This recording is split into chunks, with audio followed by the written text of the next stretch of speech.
It was my first ever solo trip in Cox's Bazar. Every year আমার Cox's Bazar যাওয়া হয়, but it was the first time আমি একদম একা একা গেছি। So day 1 এ আমি জাস্ট যেই চেক ইন করে সমুদ্রের কাছে চলে যাই, ওখানে কিছুক্ষণ টাইম কাটানোর পরে বিচের আশপাশে ঘোরাঘুরি করি।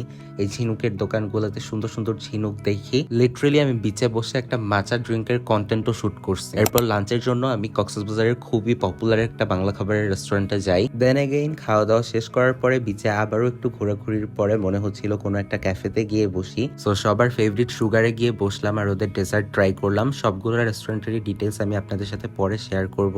এরপর ডে 2 তে আমি মেরিন ড্রাইভ চলে যাই। মেরিন ড্রাইভে যতবার যাই আমার কাছে মনে হয় মেরিন ড্রাইভটা কোনো একটা আঁকা ছবি, এতটা সুন্দর লাগে দেখতে। মেরিন ড্রাইভের ওদিকের বিচগুলো একটু এক্সপ্লোর করার পরে আমি একটা ক্যাফেতে চলে যাই। এই ক্যাফেটাও খুবই পপুলার কক্সেস বাজারে। আমি ভেরি সুন এটার ডিটেলস আপনাদের সাথে শেয়ার করব। As a food content creator food তো এক্সপ্লোর করতেই হবে, তাই লাঞ্চের জন্য একটা রাখাইন রেস্টুরেন্টে চলে যাই। অ্যান্ড লাঞ্চ শেষ করে আবারও সমুদ্র দেখতে চলে যাই সন্ধ্যার দিকে, কারণ এই সময়টাতে সমুদ্রটা দেখতে খুবই সুন্দর লাগে আমার কাছে। অ্যান্ড লাস্টলি আমি আমার ট্রিপটা শেষ করতে চাই শালিকে ডিনার দিয়ে, বাট ওদের খিচুড়িটা ট্রাই করার ইচ্ছা ছিল, আনফর্চুনেটলি ওই টাইমে অ্যাভেলেবেল ছিল না, তাই ওদের অ্যাজ ইউজুয়াল ডিনার দিয়েই শেষ করলাম।